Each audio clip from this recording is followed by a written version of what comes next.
Hi guys, this is Tyann Marcink. I am so glad that you are here, and I have a really special guest. This is Angela Pointon, and I've been following her for several years.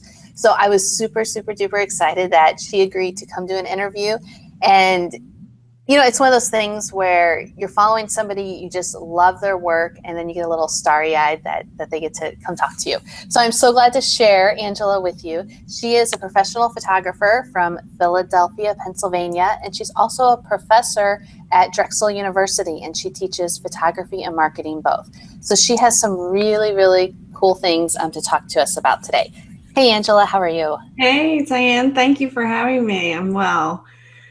I'm excited to be here too. I know we were just chatting before we got on about vacation rental marketing and how people go about finding and marketing to the perfect client. We all love those perfect clients that make our lives easier because they love and adore the home that they're staying in. They have little to none complaints about it and just seem to be the dream clients that we always want coming in and renting our houses. So I wanted to just talk briefly about finding out who those people are. So how do we determine who those people are and how can we find them so that we can get them renting our homes?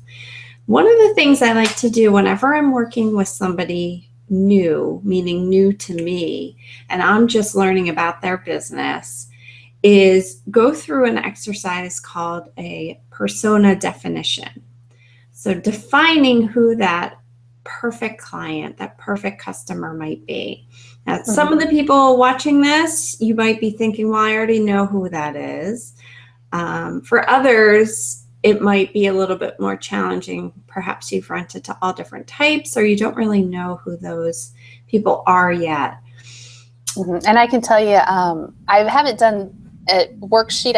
I'm one of those people that's in my head. Yeah. And with my places, you know, I target the 3-generation families and then groups of couples that are friends and a lot of high school reunions when they get up to the, you know, they're 60-year-olds. I get a lot of, you know, oh yeah, we graduated together in 1955 and you know, where we're still hanging out every single year. So it's really cool to get those groups. And it's amazing how many different groups travel together as well.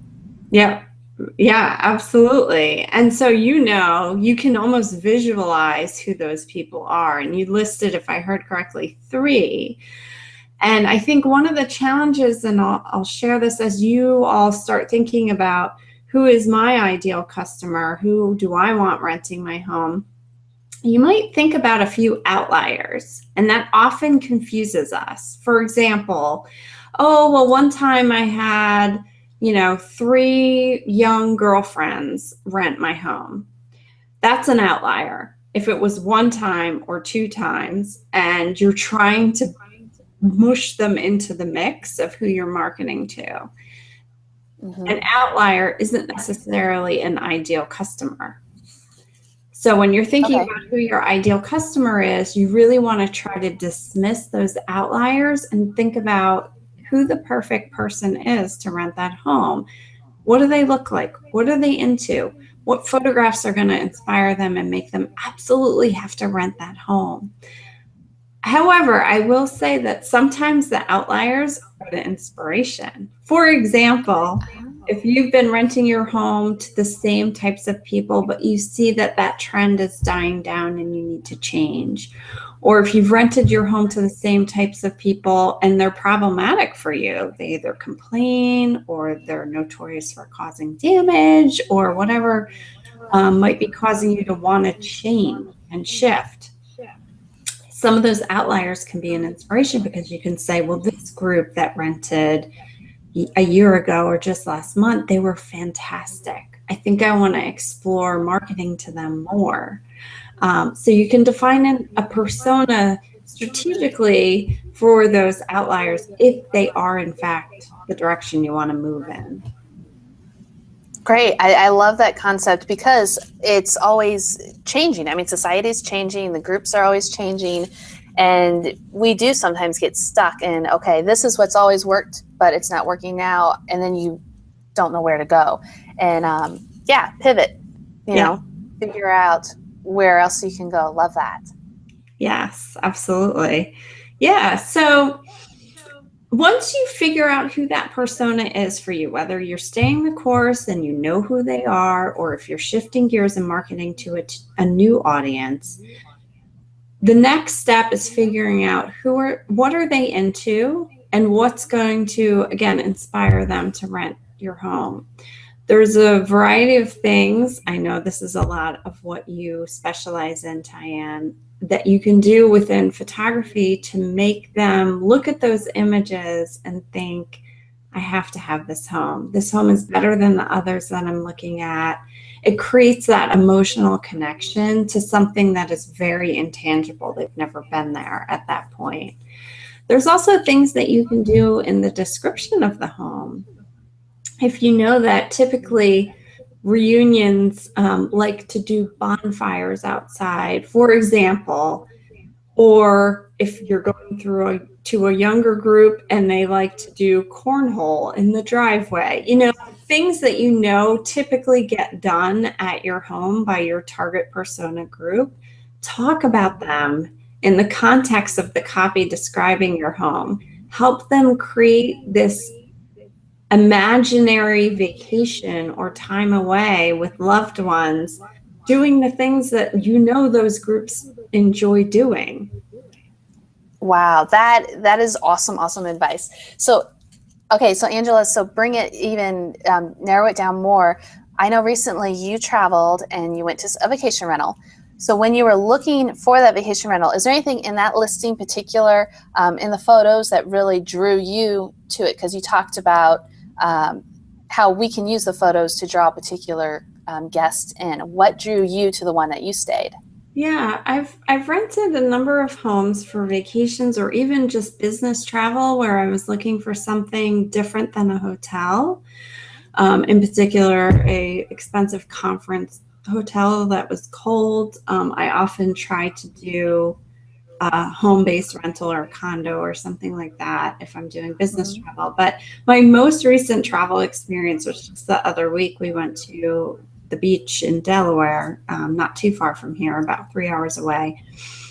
And we looked at all sorts of homes, homes with yards that were farther from the beach, homes that were right on top of each other, but really close to the beach. And you know what? A big portion of it was about imagining what we'd be doing on rainy days, because you're inside the home more, or in the early morning or evenings when we knew we weren't going to be entertained by the ocean. I have 2 young boys, 6 and 9 years old. They both love soccer. And one of the homes in particular talked about the yard and the uses for the yard in the back. And it sold us. Because we're not huge beach people, even though we went there. We didn't want to be at the beach every day. For us, it was about the entire experience of staying away that particular week. So again, it was the shots of the backyard showing how big and spacious it was compared to these tight places, one on top of one another.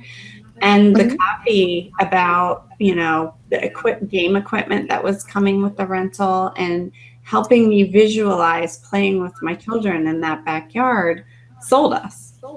They understood, whether it was accidental or not, who their target persona was for that house, didn't they? They did, yes. They nailed it. I mean, yeah, and that's an awesome example of what everybody should be doing is, they figured out, okay, backyard, you were their guest and you knew backyard was awesome, what to do. Yeah, great example. So we've got the photography work together with the copy, and is there any other tip as far as figuring out exactly who we want to market to, who our guest is? Because you've told us about looking at our past guests, throwing out the outliers, but keeping them in mind in case we need to pivot, and then using our photography and our copy to work together. Is there any one other thing that it's like, okay, you've got to do this one more thing? Yes. The third thing is what we call third-party validation. In other words, your reviews. Obviously, you know, reviews are critical. People read reviews looking for specific pieces of information. Typically, if there is a lack of trust within one element of the home, whether it be the location, the neighborhood, you know, small things that maybe aren't photographed, like how clean is the shower, where people are nervous, they're looking for other people to validate that it's going to be okay. Mm-hmm. If you've heard just through conversation with past renters about specific concerns and you fixed those concerns, I think you can use the reviews to help leverage those fixes and assuage those nerves of future renters. Here's what I mean by that. For every renter that you believe is happy with the experience, if they've emailed you, if you've had a conversation with them, even if you proactively email them and say, hey, I'm just following up. How was the stay? Was there anything of concern? Did you have a good time? I'd really love to know. It's a nice way to sift through your reviews before they get posted online anywhere. For the people who say, we had a fabulous time, the location was great, the bathrooms were clean, it was wonderful. If I ever got an email like that, I would email that person back and say, would you mind posting a review? And if you could be so kind as to mention how clean the bathrooms were, I would really, really appreciate it. There is nothing wrong with leading your reviewers into what to write. Otherwise, they're going to write whatever they want. If there's particular areas that you know are of that concern for future renters, get your reviewers to talk about those things in a positive way so that when that nervousness happens for the future renter, they can see that trust being built by reading those reviews from people. Great advice. Okay. Yeah. So a lot of owners I know are very nervous about, one, asking for a review, and then two, even figuring out how to get them to review the part of the house or part of the property or the entire property and say what they want to say. So I love that you point out it's okay to lead them and even make particular points. Okay, I want you to talk about the bathroom, and asking your guests to say one good thing about one part is not overwhelming versus giving a whole list of, or even just saying, okay, just say something good. Right. Excellent. Yeah, absolutely. And there's nothing better than having someone else say how awesome your product, in this case a rental home, was. There's nothing that's going to help sell it more than that.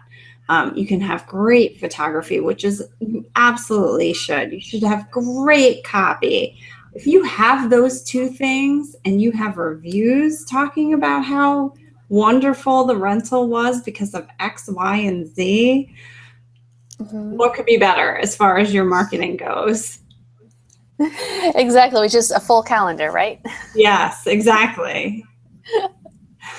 Awesome. Well, is there anything else that you wanted to add?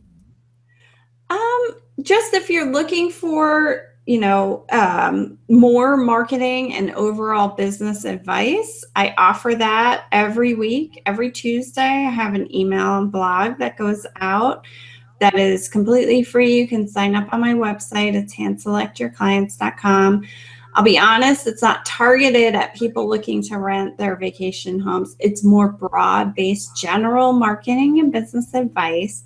But for people who are looking to do more on social media, to do more on the various rental sites or your own home's website, it'll offer some great advice that you can take right from the blog and the email and apply to your own marketing. Which I have done for years. And I can tell you, Angela's advice has helped me tremendously, even in the past year. She even does a master class on Hand Select Your Clients. And you just started one now, but you said you're going to do another one in January, right? Yes, in the early Okay. winter. Okay, early winter, and I've been watching you since you've started this class, and I really, really want to take it. I just need to, make the time to do it because I think what you offer and how you offer it, your writing and the way you teach is phenomenal, and you do so well with it. I think the owners, vacation rental owners and managers, could learn a lot from what you give in education. I love it. Thank you. Thank you. All right. Well, we are going to wrap this up. Thank you, Angela, so much for taking your time out this morning. And I will post links, guys, to everything that Angela and I have talked about. So you can click below and make sure you follow Angela's newsletter. She's got some great stuff for you. Thank you, Tyann.